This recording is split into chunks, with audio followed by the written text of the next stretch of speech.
One thing we should lay down for everyone, ladies and gentlemen, is the United States Army serves the entire country. It does not want to be a political football, not today, not yesterday, not tomorrow. This event is to celebrate the long history, the storied history of the United States Army in our country, and the Army wants the focus to be there.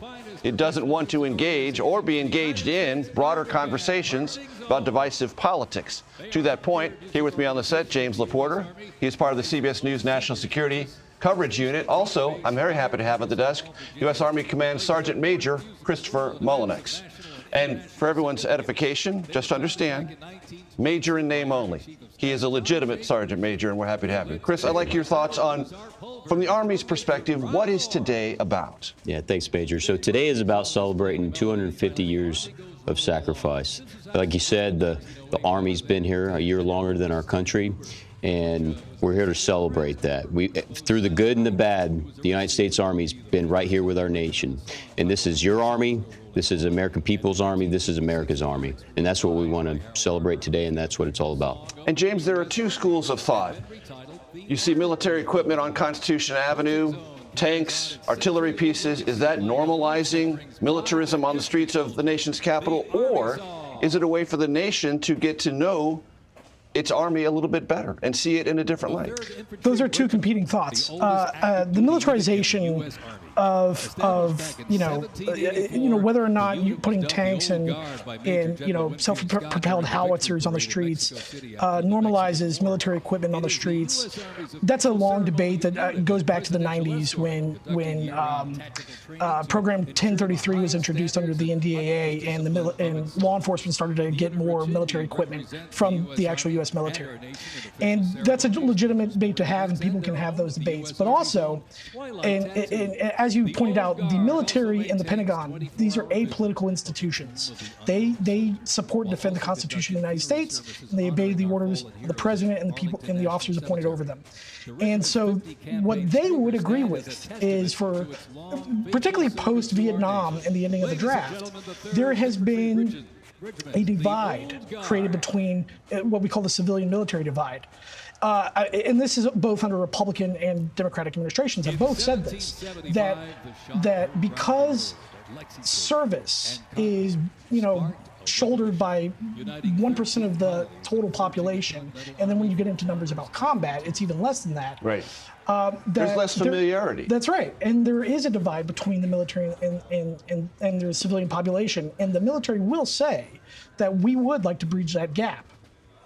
And Chris, to that point that James just made, that's something that is part of what today is about for the Army. That's right. To close that sense of it's not estrangement, it's not a division, it's not like we're against each other, but we're just not as aware as we used to be. That's right. It's about connecting the Army to the people, to the American people. And today is it's an opportunity that we had to bring the Army to the people. And we don't get very many opportunities to do that.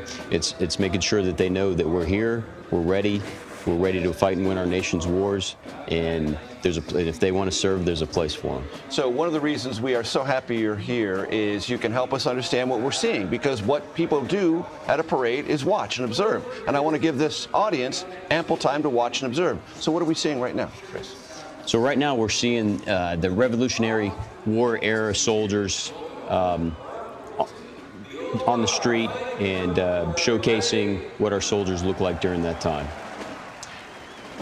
And there's a kind of interesting visual juxtaposition there. On horseback, Revolutionary era soldiers in the appropriate garb of that time walking past Abrams tanks. That's right. I could have never imagined that. And I love that picture. If you just, the crossing. Please. Washington crossing the Delaware. That resonates really well, because what you see there in that picture is, our commander-in-chief, our General Washington would become the commander-in-chief, crossing the Delaware. Very difficult time. They weren't doing well, and he needed a win. And in fact, the Continental Congress was losing a little bit of trust. They were thinking about replacing him, and we needed a win. And on Christmas night, they got it done. Sergeant Major Chris Mullinax, what are we seeing now? I believe these are the Golden Knights. So we've got the Golden Knights coming in. I'm glad they were able to make it. It sounds like the weather worked out for us.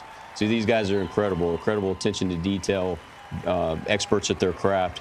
And what they're doing right now is they're coming in, and they're sort of coming in like aircraft do, and get into position whenever they're coming into an airfield, and they'll sequence in and they'll land in a very specific spot on the National Mall. This is, we are told, designed to land at the Ellipse, right near President Yes, Trump. I think that's right. Yep.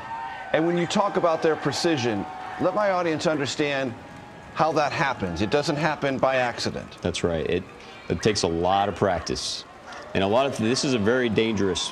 One of the most dangerous things that we do in the Army is the free fall, the parachute. It's very dangerous things, and the way we mitigate that risk is a lot of training, a lot of repetitions, and these guys are experts of their craft, and you'll see them come in and land within feet of their target. And as they descend, we are also seeing not only stills of the Civil War, but representations on Constitution Avenue of Union soldiers. Of course, as you know, Sergeant Major Chris Mullinax, many of those soldiers represented states who showed up as state militias within the Civil War, but they fought in the Union Army. That's right. They fought under state flags, but under the overall structure of the Union Army. That's right.